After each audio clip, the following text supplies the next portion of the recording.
Human sa mga balita sa Sayre 47. Comelec nanawagan nga magparehistro nga magsugod na karong Lunes alang sa barangay ug SK elections. Umentuhan sa plete nga 2 pesos, gitugutan na sa LTFRB Lukop Nasod. Tulo ka sakop sa salisigang, nasikop sa kapulisan. Sugbo, Kabisayan ug Mindanao, Pilipinas ug katawhan kutos maabot sa tong Sibya sa tibuok kalibutan mayong hapon. Live kita karon sa CCTN Channel 47 ug kini ang tulumanon sa nag-unang kasayuran nga angay natong masayran. Ako si Dennis Tabar. Tulumanon sa patas nga mga balita ug opinyon. Ako si Danica Caballes. Kini ang Sayre 47.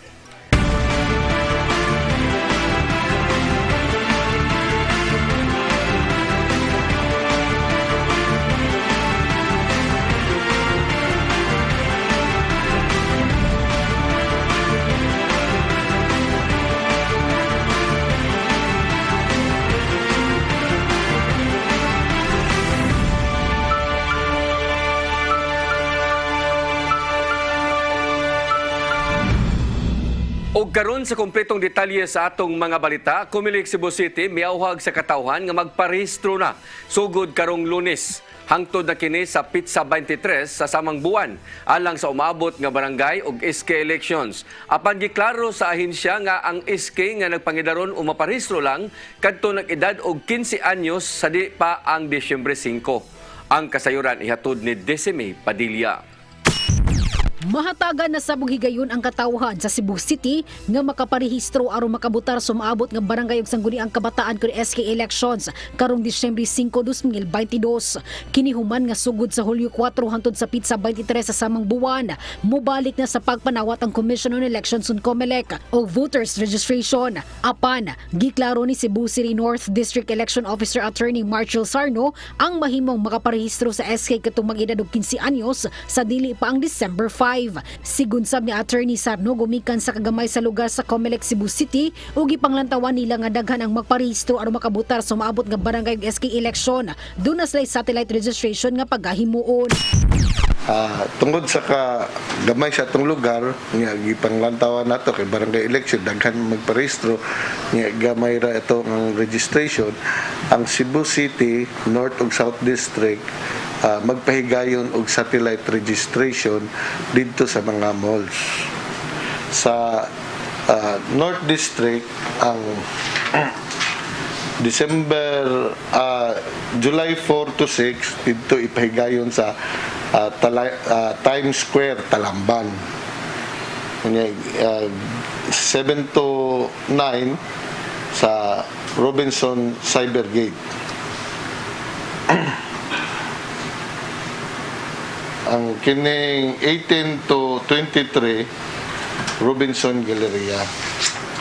Ang sa South District ang ilang July 4 to 16 dito sa SMC side. July 18 to 23 dito sa Robinson Galleria kauban sa North District. Ang Cebu City Comelec doon na sa registration nga paghimuon sa matag adlong Sabado ingon man sa holidays. Sa mga magparehistro ang rekisitos nga kinahanglan nila dadon, valid ID. Sa mga estudyante mo ang student ID.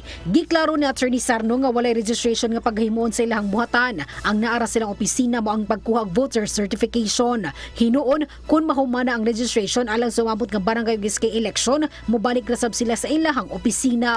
Ang Commission on Election madayon or dili basta giset ang deadline or giset ang pagpahigayon sa election, ilagi na obligasyon. Walay katungod or walay ang Comelec dili mag-speculate og kuan ilagi yung kuan yun nga madayon yun. Kaya ang pagkuhan yun anong set anong date na naman po yung funding gi-allocate yun. Itugan sab ni Sarno nga dili lang registration ang ilang iakomodar apan apil na sab ang transfer of registration, reactivation o correction of entry. Desime Padilla, CCTN News. Gipahibaw ni Cordova Mayor Cesar Didoy Sua ng iyang 10-point agenda subay sa iyang hingpit nga paglingkod isip mayor sa lungsod karong adlaw. Atol sa inaugural session kaganihang buntag, lakip nga tutukan ni Suan mao ang infrastructure, health services, paghatag og suporta sa mga kababayenan, senior citizens, PWDs ug ubang sektor. Apil usab niini ang disaster preparedness, youth and sports, pag-agni og dugang investors, pagpalambo sa basic services ug uban pa. Giawhag hinuon ni Suan ang tanang Cordovahanons nga maghiusa ug magpinasayloay tungod kay nahuman naman ang eleksyon. Gisaad usab ni Suan ang paghatag og dugang allowance sa mga BHW, tanod ug mga barangay workers. Ang lahi na po nagipaabot sa tanan. BHW, nagtuwag katawaw, tanods, o empleyado sa barangay. Giandam na ni Vice Mayor Buyet o sa tanan nga konseho ang among subsidy para punan ang inyong allowance aron masamot mo og kogi sa pagtrabaho o paghatag og serbisyo ngadto sa atong kada barangay. Bagong napili nga konsehal sa syudad sa Lapu-Lapu nga si Annabeth Quezon nagtinguha sa pagtukod og HIV STD-DH nga konseho. Kini isip suporta usab sa mga tao nga nataptan kung mataptan sa maong sakit, lakip na ang mga LGBT community. Ang kasayuran ihatod ni Patch Anthony Inso. Gitinguha karon sa bagong napili nga konsehal sa syudad sa Lapu-Lapu nga si Annabeth Quezon nga motukod og HIV STD-H Council sa syudad. Matod ni Quezon nga siya moduso og ordinansa aron sa pag-umol nini kini isip suporta sa mga tao nga natapdan sa mga sakit hilabi na sa mga sakop sa LGBTQ community. Look into the number of kanang HIV cases, unya naa siya counseling services, naa siya kana bitong mga HIV STD nga kanang testing. Ana siya. So mo na siya trabaho sa council. Mututok gyud na siya, especially nga sa Lapu-Lapu City, daghan-daghan pud baya ta og mga kanang naay STD AIDS nga mga pasyente.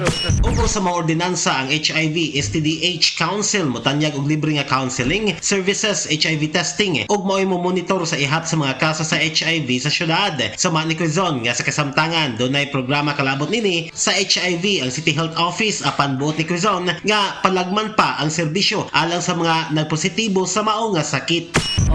Nindot gyud siya nga palagman. I think ang City Health nato do naman sila programa but nindot nga palagman pagyud ba para naagi makatutok, naagi makafocus ba na. Patch Anthony Inso, CCTN News. Mitambong silang Presidente Bongbong Marcos Jr. ug Vice President Sara Duterte ug Santos nga misa sa wala pa nila ni duty sa ilang unang adlaw sa pwesto. Limitado ang mga nakatambong sa maong misa sa National Shrine of St. Michael the Archangel sa Kauluhan. Gipanguluhan kini nilang Cardinal Jose Advincula ug Cardinal Orlando Quevedo. Nisulob ang duha og working short sleeves ug barong atol niini. Apan midaghan ang mga tao gawas sa shrine human masayod nga naa sa sulod ang duha ka mga bag-ong leader sa nasod. Mga ordinaryong Sugbuanon ang hinaot nga matuman ang mga saad ni Presidente Bongbong Marcos sud sa unang usa ka gatos kadlaw sa katungdanan. Sama na lang sa pag-us-o sa presyo sa lana, ingon man ang uban pang mga palaliton. Atong sayran ang ilang mga sentimento sa report ni Gian Navarro. Gipaminaw sa mga Sugbanon ang inaugural speech ni Presidente Bongbong Marcos kagahapon atol sa unang adlaw nini sa katungdanan. Pipila sa mga suliran nga nahisgot sa iyang pamulong ang igong supply sa pagkaon ug ang nagkasaka nga presyo sa lana. Misaad si PBBM nga himuong paigo ang kaugalingong food supply sa nasod, sanglit mahinungdanon ang papel sa mga mag-uuma. Samtang isiguro niya ang maayong supply sa lana sa nasod, sanglit gidevelop matud pa ang mga oil and gas reserves. Tungod nini, gilauman ning usa ka security guard nga mas maayong mubarato ang presyo sa pagkaon diha sa merkado. Sama na lang sa inimong saad sa nakalabay nga kampanya nga himuong barato ang presyo sa bugas matag kilo. Mayon ta sir og ang kanang bugas sir mo us-uson ta na sir para di kayo maglisod mga katawhan sir. Mayon ta sir kanang may pagkadaan niya sir ba, may pagkahandol niya tong nasod. Usa-usab sa mga mipiyait sa nagkamahal nga presyo sa gasolina kining usa ka habal-habal driver sa Barangay Capital Site. Nagkalisod kini matud pa sa pagbiyahe tungod sa kadagkong gasto nga igahin alang siyang pagpamasahero. Nang hinaot kini nga sulod sa unang 3 ka buwan mahimuan og paagi sa bag-ong administrasyon ang pagkunhod sa presyo sa petroleum products. Kina importante na to kay ug di mo ubos ang presyo sa ato mga palaliton labi na sa gasolina. Kay di maglisod man ta sa pag-recover na kung di mo ubos ang presyo sa gasolina. Bisan pa man sa kabisi sa iyang trabaho, nakahigayon sa pagpaminaw kining usa ka sales representative sa nimong inaugurasyon ni PBBM kagahapon. Mibilib kini sa nimong saad sa bag-ong administrasyon, apil na ang reforma sa maayong edukasyon. Giuyunan usab nini ang baruganan ni Marcos Jr. nga aron mo lambo kinahanglan matud pa maghiusa. So yun kay ko nga yang ipadayon og ingon man nga yasang suportahan ng mga programa sa ato ang ex-president nga mahuman ipadayon niya og ingon man sa ato ang vice president nga labi na sa edukasyon. Sa minilyon ka mga Subanon kinsang nag-atang sa mga lakang sa administrasyong Marcos sulod sa unang usa ka gatos ka adlaw.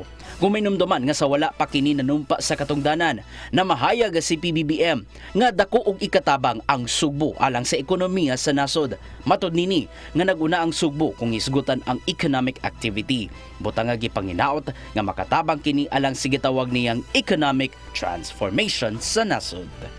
Gian Navarro, CCTN News. Mosunod, aumento sa plitihan nga 2 pesos, gitugutan na sa LTFRB Lukop Nasod.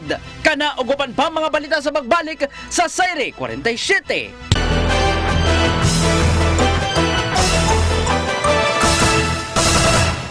Balik sa atong mga balita, nakadawat na og pinansyal nga ayuda ang dulan 200 ka mga pamilya dito sa lungsod sa Barile kinsa adunay mga pasyente sa sakit nga dengue ug tipos. Matod ni 3rd District Congressman Pablo John Garcia nga pinaagi sa DSWD7 ang pagpanghatag sa tag 5,000 pesos nga hinabang ngadto sa 198 ka mga pamilya. Nagagikan kini sa nakadawat sa barangay Poblasyon, Gunting, Mantayupan ug Bulok-Bulok. Diin diha ni tumaw ang mga kaso sa dengue ug tipos. Dugang pa ni Garcia nga doon na pailaing batch ang paghatagan niini sa labing dali nga panahon. Gipanginaot sa opisyal nga dili na unta mudaghan pa ang nataptan ilabi na sa sakit nga tipos. Diin 98 na ang natalang kaso sa lungsod sa Barile.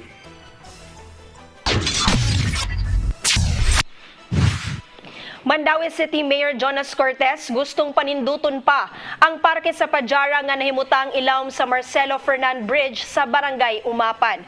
Sa kasamtangan, palimpyuhan una ang lugar sa mga construction materials nga gitambak sa Department of Public Works and Highways. Ang kasayuran nihatod ni Mary Rose Sagarino.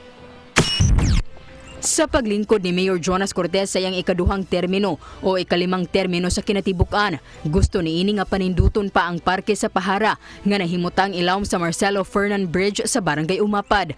Kinigawa sa infrastruktura, panglawas ug edukasyon nga nagunang prioridad sa syudad. Matud ni Cortez nga sama sa dakbayan sa Lapu-Lapu, pintalan ang mga poste sa Taytayan ug paninduton ang agianan ug ang tibuok dapit. Matud sa mayor nga aduna nay unang kasabutan ang dakbayan ug ang Mandawi Chamber of Commerce and Industry kabahin sa pagpalambo sa Pahara Park. Nagkadaiyang aktibidad ang mahimo sa parke sama sa pagduwa og gate ball alang sa mga senior citizens, espasyo alang sa mga mag-skateboard, basketball, playground sa mga bata ug sa mga ganahan mag-jogging. Going to be literally a park nga anak maka-jogging, anak mag-zumba. Kay ang naitabo manggod, we tungod kay ang zumba, watay kuan sa kuan, ang zuilig aton temporarily sa zumba. Pero once makuha na siya, it's really conducive, no, for an area recreation kanang mga mag-exercise. Idapling dagat, why pollution, why sakyanan magdagan. Kay exclusive naman siya park, buwan na yung mga sakyanan mo suod. That's our plan. Sa bahin sa Pahara Park usab pagatukuron ang Adaptive Sports Recreational ug Rehabilitation Center sa Philippine Accessible Disability Services Incorporated konpad sa syudad. Sa kasamtangan, limpyuhan una ang lugar sa mga construction materials nga gitambak sa Department of Public Works and Highways kon DPWH. Matud sa mayor nga nakipag-alayo na sila sa DPWH 6th District ug nangita na usab og laing lugar nga kabalhinan sa mga culverts, basog aspalto. That's one way of sincere gyud ta to make Mandawi a livable city na natin mga areas. In spite of being highly urbanized, kang tendency na to perception highly urbanized, above, polluted, wakay lugar. So we're trying to provide mga areas for recreation. Bahala gamay basa kuan gyud siya kanang magamit gyud nato. Ang DPWH 6th District ni angkon nga nag-coordinate sila og ang syudad kabahin sa pagabutangan sa mga materyales. Mary Grosagarino, CCTN News. Nagsugod na usab silang katungdanan ang mga bag-ong mayor gikan sa bagatang bahin sa Sugbo. So pa sila milingkod nihimo og hapsay ang pag-turnover sa mga dokumento gikan sa nakalabay nga administrasyon. Ang kasayuran ihatod ni Gian Navarro. Wala usab nagpalupig sa makasaysayanong adlaw niadtong Hunyo 30 ang bag-ong mayor sa San Fernando nga si Mitha Canoy. Sa wala pa kini nanumpa, nakahigayon ang iyang transition team sa pagsiguro nga ma-secure ang mga dokumento o ubang accountabilities gikan ni kanhi Mayor Lakambini Neneth Reluya. Alang kini matud pa sa hapsay nga pagdumala sa iyang lungsod human nahimong init ang nakalabay nga eleksyon. Atol sa iyang inaugural speech, gikalipay nini ang bag-ong katungdanan ug misaad nga tabangan niya ang mga konstituente ubos sa iyang liderato. Akong paningkamutan nga dili mapakyas ang inyong dakong pagsalig diri kanako. Ihatag nako ang serbisyo nga angay ug labing gikinahanglan sa mga lumulupyo sa atong lungsod. Samtang ana na sa kamot nilang Karkar City Mayor Patrick Barcenas ang mga dokumento ingon man pundo gikan sa administrasyon ni kanhi Mayor Mercy Apura. Gitunol ngadto sa bag-ong liderato ang 1.3 billion pesos nga cash on hand ingon man loan nga mokabat ngadto sa 573 million pesos. Kini aron masiguro ang transparency sa mga transaksyon atol na sa pagsugod sa laing termino. Misaad usab si Barcenas kagapong adlaw uban ang iyang mga kaalyado. Unahon niya sa pagsubay ang health response sa ilang lugar, una pa ang mga infrastructure projects. Sa laing bahin, gipaninguha ni Barili Cebu Mayor John Garcia nga mapadayon ang nasugdan sa ilang pamilya diha sa ilang lungsod. Nanumpa usab kini kagahapon atubangan ni 3rd District Congressman Pablo John Garcia. Sa wala panini, gisaksihan sa DILG ang pag-turnover sa mga dokumento gikan ni kanhi Mayor Julieto Flores. Pagsanong kini sa nimong mando sa ahensya nga isigurong hapsay ang pag-transition gikan na sa outgoing ngadto na sa incoming officials. Ana na karon sa kamot nilang Mayor Garcia ang mga mahinungdanong dokumento ug transaksyon sa Barili Municipal Government. Gian Navarro, CCTN News. Ang Land Transportation Franchising and Regulatory Board nagpahigayon og information dissemination labot sa provisional fare increase nga 12 pesos nationwide sa mga pasahero ingon man sa driver sa pampublikong transportasyon. Karon ang effectivity niini ug giawhag nila ang mga drivers nga mokuha og bag-ong taripa sa buhatan sa LTFRB aron mahibaw ang pasahero sa plitihan. Ang kasayuran nihatod ni Decime Padilla. Gipatuman na sugod karong adlaw ang pag-usbaw sa minimum mga plitihan sa traditional ingon man sa modern public utility jeepneys kini human gitungtan sa Land Transportation Franchising and Regulatory Board kun LTFRB 7 ang gihangyo sa mga jeepney operators ug drivers nga usbaw sa plitihan gumikan sab sa padayon nga pagsaka sa presyo sa produktong petrolyo. Tungod kay gipatuman naman ang aumento sa plitihan, ang minimum nga plitihan sa traditional jeepneys gikan sa 9 pesos mahimo na kining 11 pesos samtang sa modern public utility jeepneys gikan sa 11 pesos mahimo na kining 13 pesos. Aron dili makalitan ang mga sumasakay, ang LTFRB nagpahigayon og information dissemination sa kadalanan sa syudad sa Sugbo labot sa aumento sa plitihan. Ang mga tinugyanan sa LTFRB7 may para sa mga traditional ug modern public utility jeepneys ug nangutana sa mga pasahero ingon man sa drivers kung nasayod ba sila sa usbaw sa pritihan ingon man pag-awag kanilang mukuha og bag-ong taripa. Gipasabot ni Francis Caaminio, enforcement head sa LTFRB7, ang mga drivers ingon man operators kinahanglan mukuha og bag-ong taripa sa ilang buhatan kay gi-require gyud nila nga kada unit dunay taripa isip giya sa mga pasahero.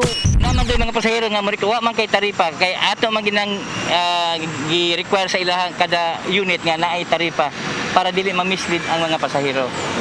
Okay. Kay naiban man gud nga dili nila i-display ang ilahang taripa tungod kay 9 pesos ilang gihimong Gs ang ilahang minimum nga pering case. Whereas kung naa itong taripa mahibalo ang pasahero kung pila ang ilahang pritihan kung wala sa ilang destinasyon. Siguri Caaminio nga sa laing lugar dagan sila og nadakpan tungod kay wala nang butang og taripa og gipasubrahan ang minimum nga pitihan, hinungdan nga sila gidakop kay overcharging. Mag-interview man tag mga pasahero. So atong hibaw-an nga mauna ang ilang gipangayo. Sa karon sir, like di sila makapaningil og katong sa usbaw sa pritihan kung wala sila taripa or depende. Kinahanglan na taripa. Kinahanglan na taripa. Pero depende gyapon sa pasahero if mopliti na sila. Yes, kung ilahang kabubuton okay ra. Ang atong taripa is libre. Libre na hatag sa atong pisina. Sa mga sumasakay ang nagsagol ang gibati ning aumento sa pritihan. Matod ni Margie Sarate, okay rang aumento sa pritihan tungod kay alang sab kini sa dugang kita sa mga drivers apan kini miingon nga angayan sab umituhan ang suhulan tungod kay nakamahal na sab ang mga palaliton. Super dapat mag-uminto po ang mga sweldo ba sa mga trabahante. Gamay naman sad kayo ang uminto, di ba? Para po dun ta fair ba no? Bugat gyud siya ma'am. Bugat gyud siya gamay. Okay lang tag piso. Kay sa una 10 naman to. Ang ilang ginapaningil. Ya karon 11 na. Dako siyang difference ma'am no? Oo, dako ra gyud. Okay lang piso. Desmay Padilla, CCTV News.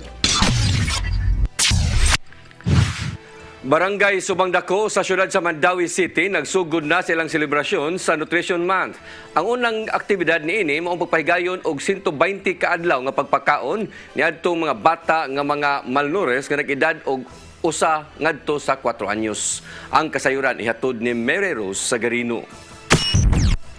Gisugdan kaganinang buntag sa Barangay Subang Dako sa siyudad sa Mandawi ang ilang selebrasyon sa Nutrition Month. Nagpahigayon sila og cooking contest sa mga sustansyadong mga pagkaon nga gipakaon usab sa mga bata sa barangay nga adunay kakuwang sa nutrisyon. Nagunang aktibidad nga ipahigayon mao ang 120 ka adlaw nga feeding program alang sa mga severely wasted nga mga bata nag-edad og 1 ngadto 4 anyos. Sa kasamtangan, 16 na lang ang severely wasted nga mga bata sa barangay. Human lambo ang kahimtang sa panglawas sa laing duha ka mga bata.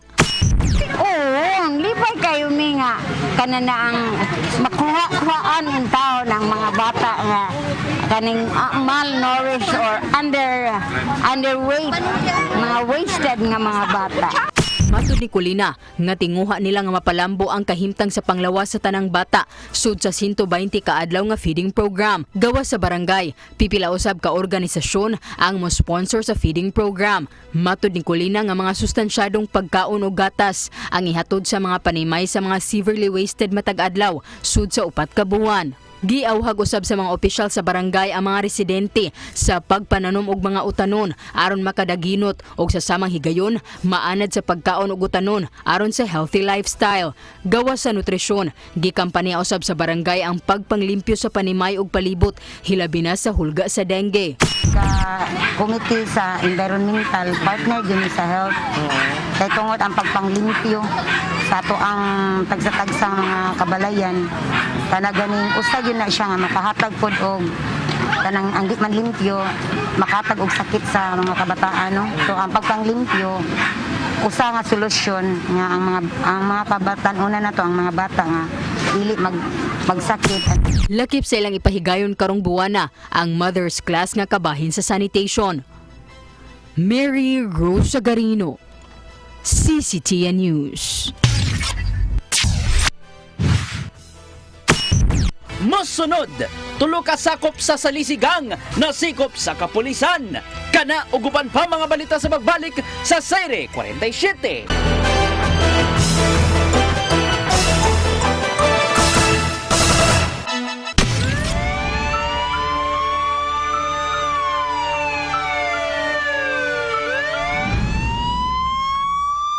Balik sa atong mga balita, Police Regional Office kung PRO7 nakasakmit og kapin 4 bilyones ka pesos nga kantidad sa ginadili nga drugas sud sa nakalabayng 6 ka tuig.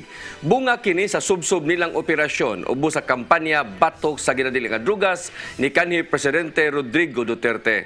Ang kasayuran ihatod ni Arnold Bustamante. Moabot ngadto sa 4.4 bilyones ka pesos nga balor sa illegal nga drugas ang nasakmit sa Police Regional Office 7 sukad gisugdan ang kampanya nga gubat batok sa illegal nga drugas sa paglingkod sa katungdanan ni Presidente Rodrigo Duterte unom ka tuig na ang nakalabay. Sa data nga gipagawa sa PRO7 maabot sa 55,574 ka mga drug personalities na nadakpan sunod sa 40,227 ka anti-illegal drugs operations sugod natong Hulyo 1, 2016 hangtod sa Hunyo 26, 2022. Sa mga operasyon nakasakmit sila kapin sa 614 ka kilo sa gituang sabu nga doon standard drug price nga 4.1 bilyones ka pesos samtang kapin sa 2 milyones ka gramo sa marijuana nga doon kantidad nga 284.8 milyones ka pesos. Nunod sa mong panghingusog sa kampanya sa illegal nga drugas mibos sa pag-ayaw ang crime volume sa 8 focus crimes sa Tibok Region 7 kinunod silang subsub nga anti-criminality programs uban sa manampuson nga police initiated operations sa matag city ug provincial police offices ug support unit sa Region 7 nga mo'y hinungdan sa pagkunhod sa 22% nga crime volume matag tuig. Sa crime against property nga kasagaran nga mahitabo mikunhod kinig 25%. Di nakatala lang sila nga 1,803 ka mga kaso sulod sa anong katuig. Malampuson sab sila sa ilang pagdisiplina sa hutong sa kapulisan nga maong internal cleansing program. Nin kadto nga mga police personnel nga nakahimog kalapasan nahatagan nilang dinalian nga aksyon. Sa datos sa PRO7 maabot sa 90 ka mga badlugong pulis ang nataktak sa serbisyo, 28 ang nadimot ang ranggo samtang maabot sa 217 ang nasuspinso. Sukan nitong Hulyo 2016, si Police Brigadier General Roque Eduardo Vega padayon nga mihagit siya mga sakop nga ipadayon ang nasugdan nga mga nindot nga mga programa sa PNP aron magpabilin ang kaluwasan sa mga munupyo sa Central Visayas. Sanglit mo man kini ang ilang nga mandato. Gipasalamatan ni Vega sa Presidente Duterte sa gihatag nga suporta sa kapulisan sama sa pag-angko nila nga mga brand new nga mga kagamitan ug pagsaka sa ilang mga sweldo. Sa bagong liderato ni Presidente Ferdinand Bongbong Marcos Jr., misaad si Vega nga ilang ihatag ang tibok suporta sa pamunuan nini. Kung unsa man ang mga programa sa PNP ngayang ipatuman, andam sila nga mutuman ilabi na sa kampanya batok sa illegal nga drugas nga padayong problema nga gisagubang sa katilingban. Arnold Bustamante, CCT News. Tulo ka sakop sa Salisi Gang nga nadakpan sa Sawang Calero Police Station 6 sa Cebu City Police Office gipasakaan nagkaso ngadto sa piskalya. Apan wala pa hingpit nga nakagawas tungod kay wala pa makabutang og piyansa. Ang kasayuran ni hatod pagbalik ni Arnold Bustamante. Napasakaan nagkasong theft ang tulo ka mga suspitsado sa pagpangawat og dakong kantidad sa tindahan ug buwan sa Tabuan Public Market natong Sabado sa buntag. Ang gipasakaan og kaso mao sila nga Mark Anthony Tabhan Rosales 31 anyos, Macmac Garcia Mendoza 32 ug Ruvilin Tabhan Rosales 40 anyos nga pulos taga Kagitingan, Tondo, Manila. Mato ni Police Major Iranio Regidor hipi sa Sawang Calero Police Station nga giduson na nila ang mga papeles sa Cebu City Prosecutor's Office ug ipaabot na lang ang gitugot nga piyansa kanila. Gitugan ni Regidor nga adunay daghan nga bibisita sa lang police station nga miangkon nga sila na biktima usab sa mong grupo nga andam usab mo pasakag kaso. Naay na nga niya, yawamat lang gi-advisean nga file mo kaso, ya paibaw mo naka-file mo kay or makapiyansa sila ato pang i-hold di pa nato ma-release. Ibugang ni Regidor nga sakop gyud sa usa ka dakong grupo sa Salisigang ang ilang nadakpan sanglit dali kini nga nakakuhag abogado ug andam nga mobayad sa piyansa sa korte. Usa ka sindikato ug organisadong grupo nga naglihok sa kauluhan ang mao nga mga suspek nga kung adunay mabulilyaso silang sakop dunay day mo salbar kanila. Dagko grupo kay dagko mas lang income. Kon man sindikato man organize man siya, di man kay silar ni daghan ng grupo ha. Na financier na mo padog piyansa. Ako gyud gidunggan kasbil gani di gali mo sirito. Gituan ni Regidor nga dunay mga local contacts din sa sud sa Sugbo ang maong grupo nga mao karon ang ilahag susihon kung kinsa ilan ang nailhan ang laing nga mga kaubanan niini nga nagabot sa Central Visayas nga midayo usam sa mga silingang probinsya sama sa Bohol ug Sugbo. Gikan ang grupo sa Boracay Island ug human sa malampuson nga operasyon sa mga isla mibalhin usab sila dinhi sa Sugbo. Arnold Bustamante, CCT News. Lamdag, uban ni Tatay Dodong Limchua. Sa 1 Korinto 16:58 nag-ingon, busa mga minahal kong kaigsunan, barog kamo o likon o dili matarong. Pagkugi kamo kanunay sa inyong pag-alagad sa Ginoo. Kay nasayod ka mo nga ang inyong pag-alagad dili kayo makawang. Kung atong may bawaan ang rason nganong kita nag-alagad og kinsa ang atong gialagaran, kung atong masabtan nga ang atong gibuhat gisangon o gisugo sa Ginoo, makaalagad kita nga may kaisog. Puno sa kaikag, kalipay ug kadasig, ug pagrespeto sa Ginoo ug sa tao nga gipili sa Dios sa nga atong alagaran.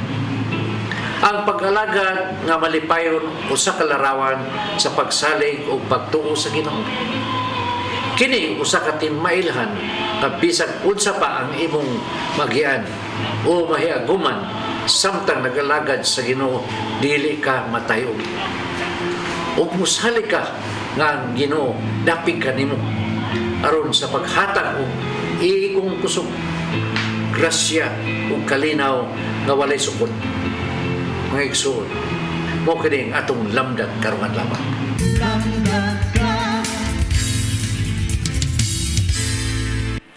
Mo katong naglangkob sa atong mga balita sa Sayre 47, ako si Dennis Tabar. Ako si Danica Caballes. Hangtod sa Lunes pohon, dinhilang sa inyong paboritong tulumanon.